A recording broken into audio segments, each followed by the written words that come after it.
What would you do if the person you built a life with sat across from you one ordinary morning and decided, without shouting, without tears, without drama, that you were no longer necessary? Because that was how it began for me, not with a fight or a scandal, but with a calm voice at a familiar table, the kind of calm that only comes when someone has already rehearsed leaving you in their head.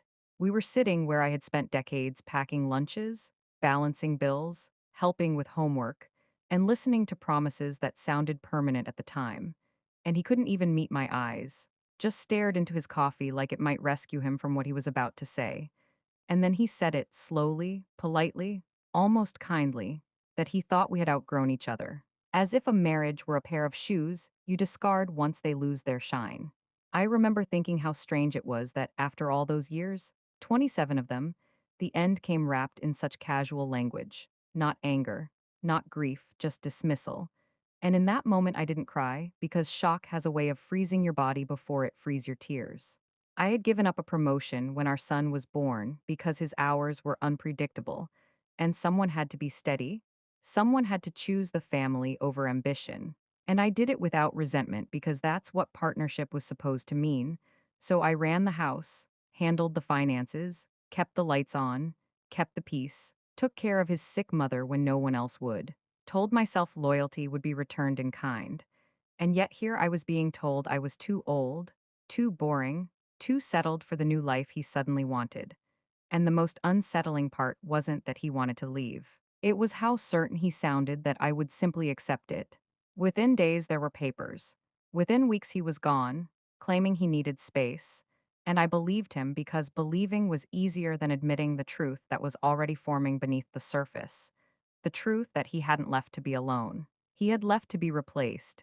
And when I finally learned that the woman he'd once introduced as a coworker was not just a footnote but the next chapter, something inside me shifted, not into rage, but into a quiet, watchful stillness. They didn't hide it well either, smiling photos online, trips I hadn't known about, laughter that felt staged, and I sat alone in the house I helped build, surrounded by furniture I chose, walls that held my history, wondering how someone could erase you while you were still standing in the room. And that was when I realized the real humiliation wasn't the divorce. It was the assumption that I would fade politely into the background while they stepped into the life I had maintained. Our son tried to stay neutral, said he didn't want to choose sides, and I told him he didn't have to, because silence had already chosen for him. And even then, I wasn't angry, just observant, because something about the way they moved forward so confidently made me curious. Not suspicious yet, just curious. The kind of curiosity that asks why someone behaves like there will never be consequences. Then the letter arrived, light pink paper, cheerful font, words arranged like an invitation rather than a warning, asking me to schedule a time to collect the rest of my belongings because they wanted to start their new chapter without interruptions. And I read it twice before I understood the audacity of it, not because it hurt, but because it revealed how thoroughly they believed the story was already over for me. I sat there with cold tea in my hands, realizing that in their minds I was no longer a person with agency, just an inconvenience to be managed. And that was the moment something hardened into focus. Because when people underestimate you, they reveal exactly where they think your power ends. I thought back to every double shift, every careful payment, every decision made for stability rather than excitement. And for the first time, I wondered what would happen if I stopped reacting and started remembering details, small ones at first, like how the house was purchased, who signed what was never updated because it was easier to leave things as they were. And I noticed how calm I felt as these thoughts lined up, because clarity has a way of quieting fear. I didn't call him, didn't argue, didn't explain, because confrontation would have given them what they expected, emotion without leverage. And instead, I sat with the realization that being underestimated is dangerous, but not for the person doing the underestimating. I packed nothing that day, answered no messages, and let the silence stretch, because silence makes people careless, and careless people make mistakes. And somewhere between that pink letter and the quiet evening that followed, I understood that this story wasn't about being replaced. It was about being written out before the ink had dried, and I wasn't finished reading the fine print yet. What they didn't know, what no one had bothered to check, was that some endings only look final if you don't understand how the beginning was written. And as I folded that letter and set it aside, I realized they had already made their first mistake, assuming I was done simply because I wasn't loud. And that assumption, the one they were most confident about, was the very thing that would unravel everything they were building next. Because the next move wasn't going to be emotional, or impulsive, or dramatic, but it would make one thing painfully clear. They had forgotten something important, and once I remembered it too, there was no going back. Have you ever been treated like an interruption in a life you helped create? Because that's exactly how it felt when I realized the space I once occupied so completely had already been reassigned without my consent, not gradually, not awkwardly, but with the kind of confidence people have when they believe resistance is no longer possible. It started subtly, the way these things always do, with messages that sounded polite but carried an edge, reminders disguised as courtesy, timelines that assumed my cooperation rather than requested it. And I could tell from the tone alone that this woman believed she had inherited more than a man. She believed she had inherited authority. She didn't speak to me like someone who feared confrontation. She spoke to me like someone tidying up loose ends, as if my presence was a clerical error in a life that was already moving on. And the strangest part was that she wasn't cruel in the way people expect cruelty to look. She was cheerful, efficient, and convinced of her place, which somehow made it worse. When I finally stepped back into the house to collect a few remaining things, the place looked familiar but felt foreign, like a hotel mimicking a memory. The walls repainted in colors I would never have chosen, the family photos gone, replaced by framed slogans about happiness and new beginnings. And I remember thinking how quickly a life can be edited when the editor believes the original author no longer matters. She moved through the rooms like a hostess showing off her success, correcting me on where things belonged now, explaining new routines as if I were a guest rather than someone who had memorized the creak of every floorboard, and it became clear that she wasn't trying to hurt me.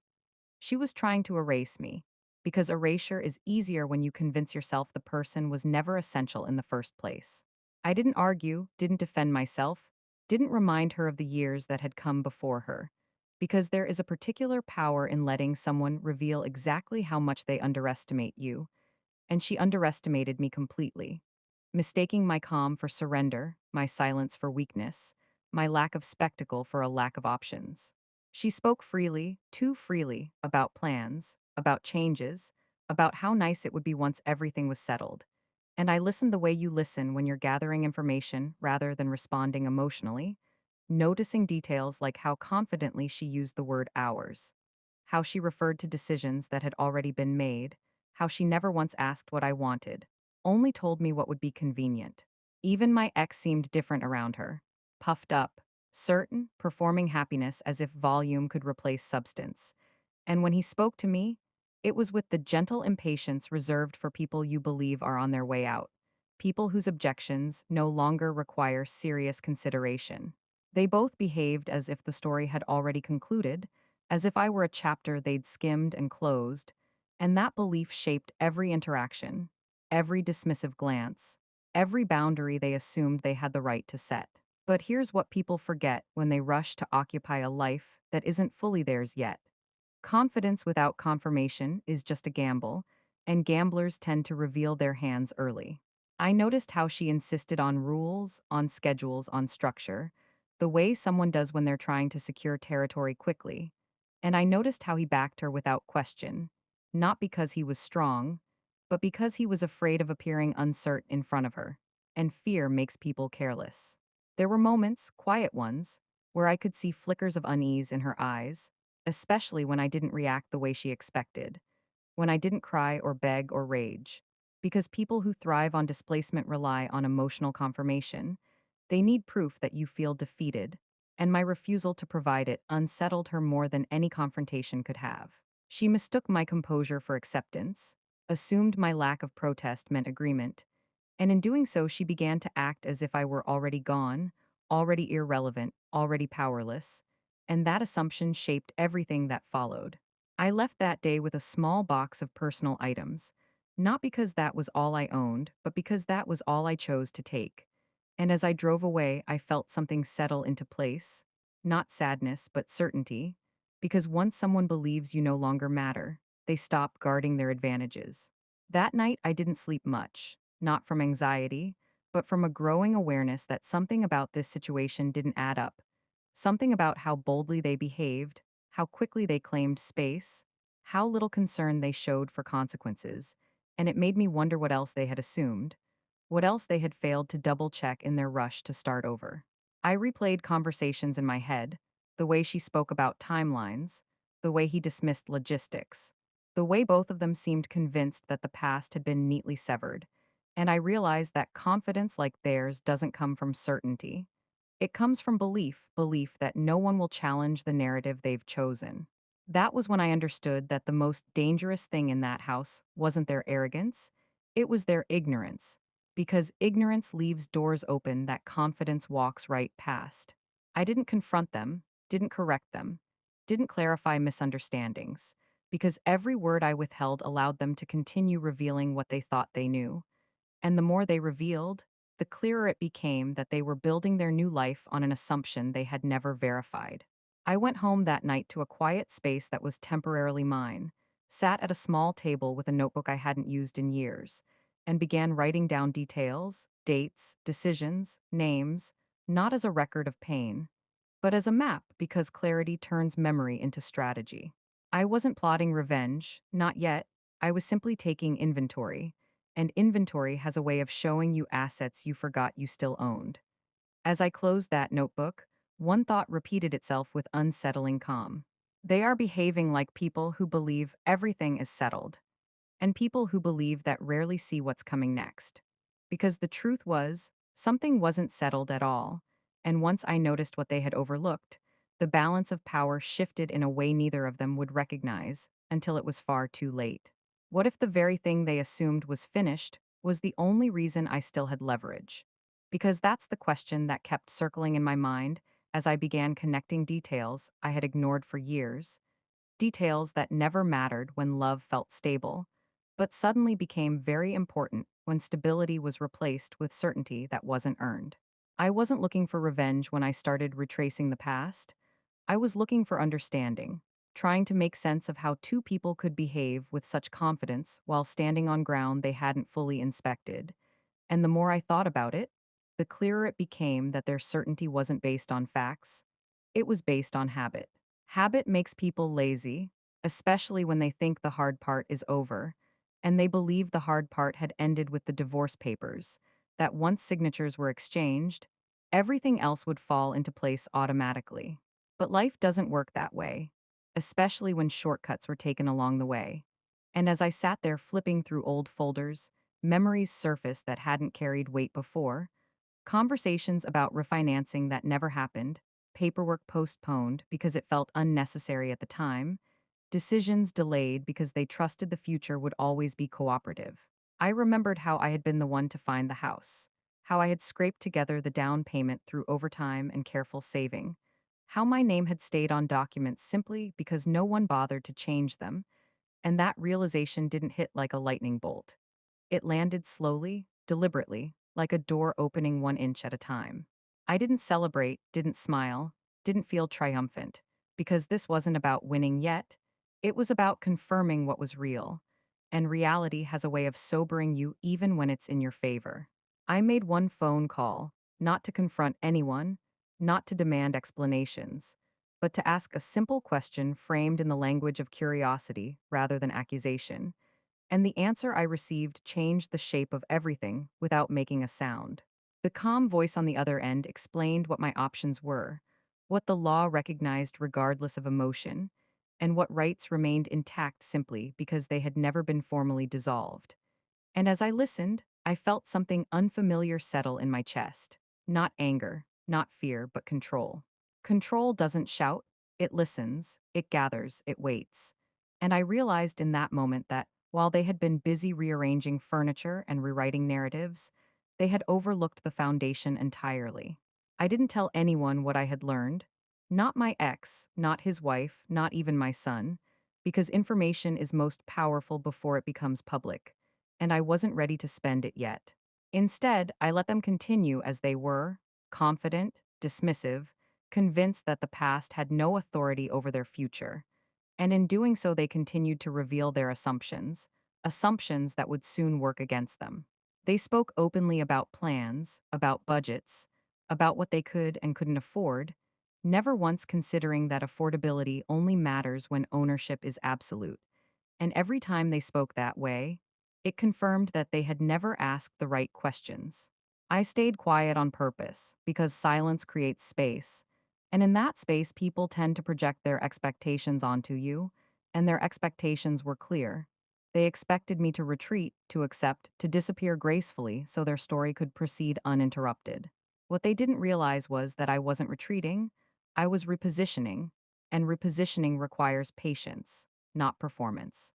There were moments when doubt tried to creep in, when I wondered if asserting myself would make me look petty or bitter. But those thoughts faded quickly once I understood that dignity isn't preserved by staying silent forever. It's preserved by choosing the right moment to speak. I reviewed documents carefully, asked follow up questions quietly, confirmed timelines without alerting anyone to my intentions, and each confirmation reinforced the same truth. Nothing had been finalized in the way they believed. Nothing had been sealed as tightly as they assumed. I began to see the situation not as a betrayal to be avenged, but as a structure built on incomplete information. And structures like that don't collapse from noise, they collapse from precision. I didn't rush, didn't act impulsively, because haste would have tipped my hand, and I wanted them comfortable, settled, unguarded, convinced that their victory was permanent. Comfort breeds carelessness, and carelessness makes room for correction. When I finally closed the folder and set it aside, I felt steady, grounded, certain in a way I hadn't felt since before the divorce. Because for the first time since everything unraveled, I wasn't reacting to what had been done to me. I was responding to what still belonged to me. That shift changed how I moved through the world, how I listened, how I waited, because knowing you have options gives you the patience to let others underestimate you just a little longer. I didn't need to remind them of my presence, didn't need to assert boundaries they were eager to test, because the system I was preparing to use didn't rely on their approval or understanding. It relied on facts, and facts don't care how confident someone feels. As days passed, I could sense something building beneath the surface. Not tension exactly, but inevitability, the feeling that once a certain process was set in motion, there would be no easy way to reverse it. I watched them move through the house as if it were unquestionably theirs, heard them speak about the future, as if the past had been erased completely. And I understood then that the most dangerous moment in any story is when the people in power believe they've already won. Because when the paperwork was finally filed, they would still think it was a misunderstanding. Right up until the moment they realized the house they were settling into was never as settled as they believed. Have you ever known something that completely changes the balance of a situation and chosen not to say a word about it? Because that was exactly where I found myself once the process quietly began, not with an announcement or a confrontation, but with documents moving through channels they never thought to monitor. I didn't warn them, didn't hint, didn't offer a chance to prepare, because preparation would have allowed them to regain control, and control was the one thing I needed them to believe they still had. From the outside, nothing looked different at first. The house stayed the same, the routines continued, their confidence remained intact, but beneath the surface the ground had shifted, and I could feel it even if they couldn't.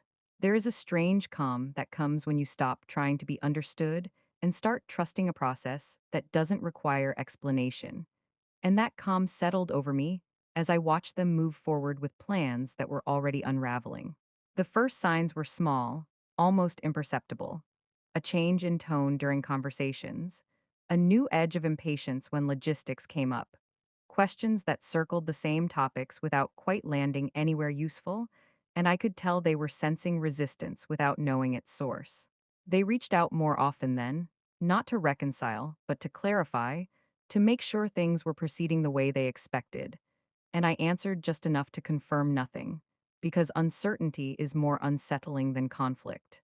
I let the system speak for me, knowing that systems move slowly at first and then all at once. And when that acceleration happens, it catches people off guard, especially those who believed they were already past the point of consequence. There was a moment when I realized they had started to worry, not openly, but privately, because worry has a way of leaking through the cracks of confidence, and it leaked through in hurried questions and forced politeness, in sudden attempts at friendliness that felt more like insurance than reconciliation. I didn't respond to the change in energy, because responding would have acknowledged it, and I wanted them to feel the discomfort without understanding it, to experience the unease of standing on ground that no longer felt solid without knowing why. Watching that shift was surreal, not because I took pleasure in it, but because it revealed how much power they had assumed was theirs simply because no one challenged them immediately. They began to react rather than act, and reaction is always a sign that control is slipping, even if the people involved refuse to admit it. I heard about their stress indirectly, through fragmented comments, through the way plans were suddenly framed with urgency instead of confidence, and it became clear that something they couldn't see was beginning to close in. I remained careful, disciplined, because this stage required restraint, not satisfaction, and I understood that premature celebration would only weaken the position I had worked so quietly to secure. There were moments when they tried to draw me back into emotional engagement, attempts to provoke a response, to reframe the situation as a personal conflict rather than a procedural one. And I refused every invitation, because emotion would have shifted the focus away from the facts that were doing the real work. Instead, I focused on my own life, on creating distance between myself and the chaos I knew was coming, because distance gives you perspective, and perspective makes it easier to stay steady when others begin to unravel. When the official notices were finally issued, they still didn't fully understand what they meant, not at first, because people tend to downplay what they don't want to accept, and they treated it like a formality, a hiccup, something that could be smoothed over with a conversation or a favor. That was when the panic truly began to surface, not in public displays, but in the quiet recalculations happening behind closed doors, the mental math of costs, timelines, and consequences that hadn't been part of the plan. I watched from a distance as their certainty fractured, as the confidence they'd worn so comfortably began to crack under the weight of unanswered questions, and I realized that the most effective shift in power is the one that doesn't announce itself. They reached out again, this time with urgency thinly veiled as concern, asking why things were suddenly complicated, why there were delays, why nothing felt as straightforward as it used to. And I responded with the same calm neutrality I'd maintained from the beginning, because calm frustrates people who are used to controlling the narrative. They were no longer dictating the pace, no longer setting the rules, and that loss unsettled them more than any argument ever could have. I could sense their frustration growing, especially as they realized they couldn't simply talk their way out of this, couldn't charm or pressure or dismiss their way back into comfort, because the situation had moved beyond personality and into structure, and structures don't bend for charm. As the days passed, the reality they'd been avoiding began to take shape, not as a dramatic revelation, but as a series of constraints tightening around them, deadlines they couldn't ignore, options that weren't as flexible as they'd hoped. And for the first time since the divorce, I could see them reacting to circumstances instead of creating them. I didn't feel triumphant watching this unfold, I felt resolved. Because resolution doesn't come from watching others suffer, it comes from knowing you chose clarity over chaos. By the time they started asking directly what was happening, the answer no longer required my voice, because the process was already in motion. And once a process like that gains momentum, it doesn't stop just because someone suddenly wants to understand it. They still believed there would be a way out, a conversation that could fix everything. But the next step would make it painfully clear that time, money, and control were no longer on their side. What happens when the place you've been settling into with such confidence suddenly reminds you that ownership isn't a feeling, it's a fact, because that was the moment everything they'd been pretending not to see finally stood in front of them, undeniable and unmoved by emotion. The process reached a point where explanations were no longer optional, where paperwork turned into deadlines and assumptions turned into obligations, and even then they struggled to accept it, because people who believe something belongs to them rarely question that belief until it's challenged in a way they can't talk around. The house, the one they had decorated, rearranged, and emotionally claimed, was no longer just a backdrop to their new life. It had become a problem, a liability that demanded attention and resources they hadn't planned for. I watched from a distance as they tried to regain footing, scrambling to find solutions that would allow them to keep what they had already begun to show off. Because pride makes people cling to appearances long after practicality has left the room. They talked about options in tones that shifted from confidence to calculation, discussing numbers they didn't like, timelines they couldn't stretch, and possibilities that felt more like compromises than choices. And through it all, they kept hoping for an exception, a loophole, a moment where the system would suddenly bend in their favor. It didn't. Structures built on documentation don't bend for comfort. And as reality settled in, the house transformed from a symbol of their fresh start into a reminder of what they couldn't control. The idea of selling it began as a whisper, something unthinkable at first, then slowly unavoidable, and I could tell by the way they spoke about it that they felt betrayed by the very space they had claimed so eagerly, as if the walls themselves had turned against them. They attempted to manage the process on their own, believing that handling it quietly might restore some sense of authority, but the market didn't care about their pride, and neither did the rules governing the situation, and every attempt to rush, to cut corners, only made the tension more visible. Meanwhile, I focused on my own space, my own routines, creating a calm that contrasted sharply with the instability they were living inside. Because distance isn't just physical, it's psychological, and maintaining it allowed me to stay clear headed while they grew increasingly reactive. Each development confirmed what I had already accepted, that this wasn't about punishment, it was about correction, about restoring balance where it had been disrupted by entitlement and assumption. When the house was officially listed, the shift became public, visible in ways they couldn't explain away, and that visibility brought with it a new kind of pressure, the pressure of strangers walking through rooms they had claimed as their own, judging, measuring, imagining lives that didn't include them. I didn't attend showings, didn't offer opinions, didn't insert myself into decisions, because my role at this stage was no longer active, it was observational. And observation is powerful when you've already set the conditions.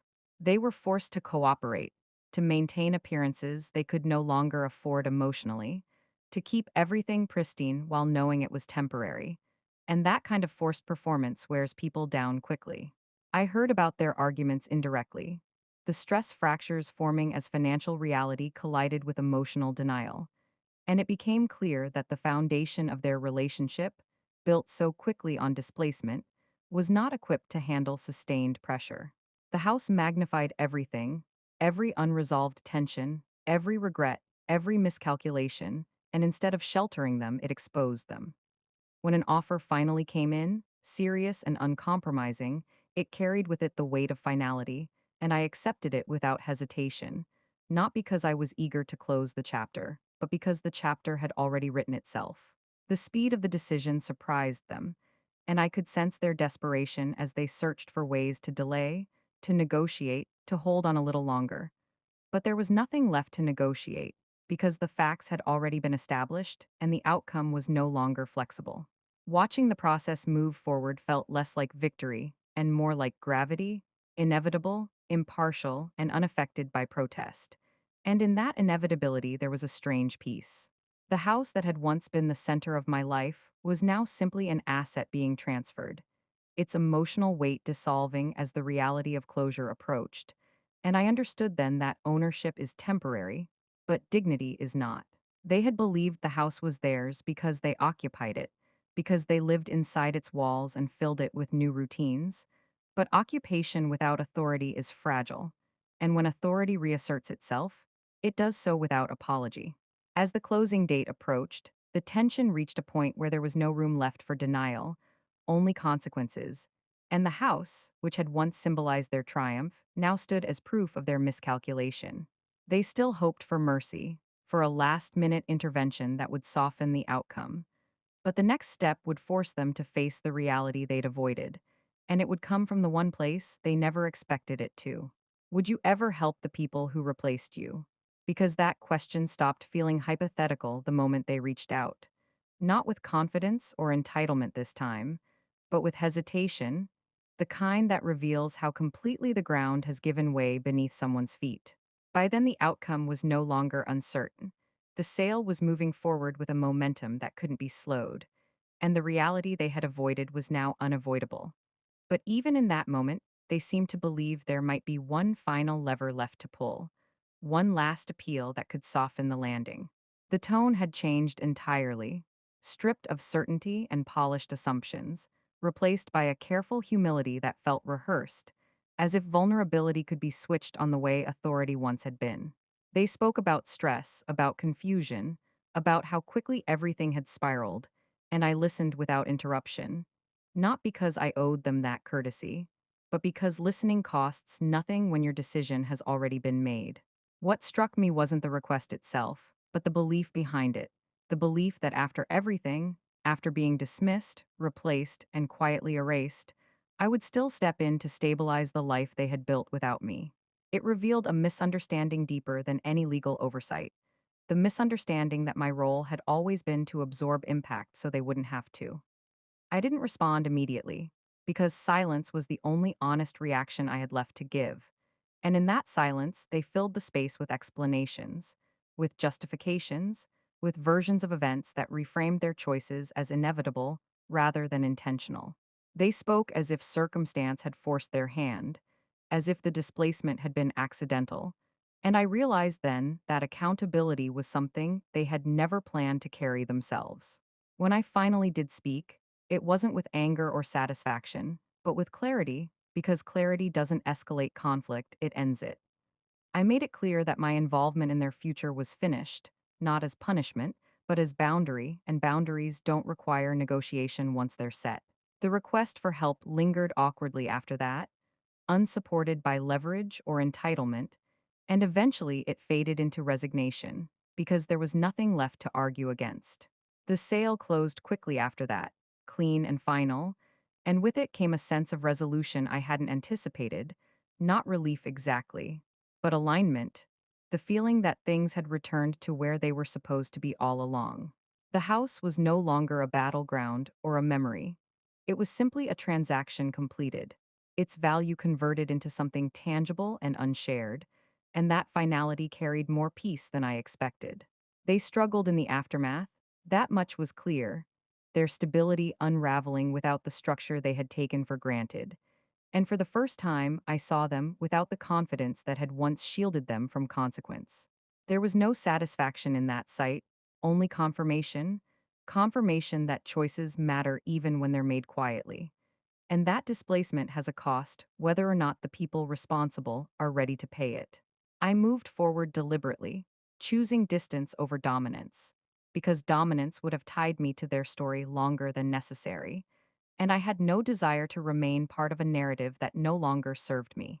The request stopped after that, replaced by silence, and that silence felt different from the one that had followed the divorce, because this time it wasn't imposed, it was chosen. I began to understand that closure doesn't always arrive with apologies or admissions of guilt. Sometimes it arrives when you stop being useful to people who only valued you for what you provided. The power shift was complete not because they suffered, but because I no longer needed anything from them. Not validation, not explanation, not even acknowledgement.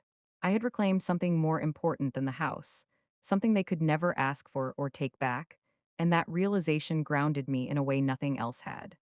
As I stepped fully into my own space, free from their expectations and demands, I knew that the hardest part of the journey was behind me, not because the conflict was resolved, but because my role in it had ended. What I didn't realize then was that walking away wasn't the final transformation, because what came next would prove that the house was never the most valuable thing I reclaimed. What if losing what you thought anchored your life is exactly what finally sets you free? Because that was the quiet realization that settled in once everything was finished and the noise faded. Not all at once, but gradually, the way peace enters when it no longer has to compete with uncertainty. After the sale closed and the last obligation dissolved, I didn't celebrate, didn't announce anything, didn't look back for validation, because freedom doesn't need an audience to be real. I stepped into a life that was smaller on paper, but larger in every way that mattered. a space defined by intention rather than compromise. And for the first time in years, I could feel the weight of other people's expectations lifting from my shoulders. I took my time deciding what came next, not because I was unsure, but because I finally could, and that choice alone felt like a quiet victory. I invested carefully, planned deliberately, and created a foundation that belonged to me alone, one that didn't depend on someone else's loyalty or approval. And in doing so, I discovered how powerful stability feels when it isn't borrowed. My days grew quieter, but not emptier, filled with routines that nourished rather than depleted me, and I realized how much of my energy had been spent maintaining other people's comfort at the expense of my own. There were moments when memories surfaced, not as pain, but as reminders of how far I'd come, and instead of wishing things had been different, I found myself grateful that clarity had arrived when it did. I reconnected with parts of myself I had set aside, interests I had postponed, ambitions I had minimized, and each small reclaiming added up to something substantial, a sense of self that wasn't defined by relationship status or shared property. The people who knew my story often expected bitterness or triumph, but what they found instead was calm, because the absence of chaos can look like indifference to those who thrive on drama, and I no longer felt the need to explain that difference. I learned that dignity isn't loud, it's consistent, and consistency builds a kind of confidence that doesn't require constant defense. The past no longer followed me like a shadow because I had stopped turning toward it for answers, and that shift made space for something new, something sustainable. I understood then that the house had never been the true center of the conflict. It was only a symbol, a visible representation of a deeper struggle over worth, voice, and presence. And once those were restored, the symbol lost its hold on me. I didn't need them to acknowledge what they'd done or to understand the consequences they faced. Because my closure wasn't dependent on their awareness, it was rooted in my own alignment. There is a profound strength in choosing peace without permission, in building a future that doesn't reference the past as a warning or a benchmark. And that strength carried me forward into a chapter defined not by what I escaped, but by what I chose. When I look back now, I don't see a woman who was discarded. I see a woman who stopped being available for disrespect, who recognized the moment when silence needed to transform into action, and who trusted herself enough to follow through without spectacle. The story others tell about that period of my life may focus on the fallout, the shock, the consequences, but my story is quieter and more complete because it ends not with someone else's loss, but with my own restoration. I reclaimed my name, my time, my autonomy, and in doing so, I learned that the most powerful outcome isn't revenge, it's self possession. The life I live now doesn't require explanation or defense. It simply exists, grounded, intentional, and fully mine, and that is worth more than any house could ever be.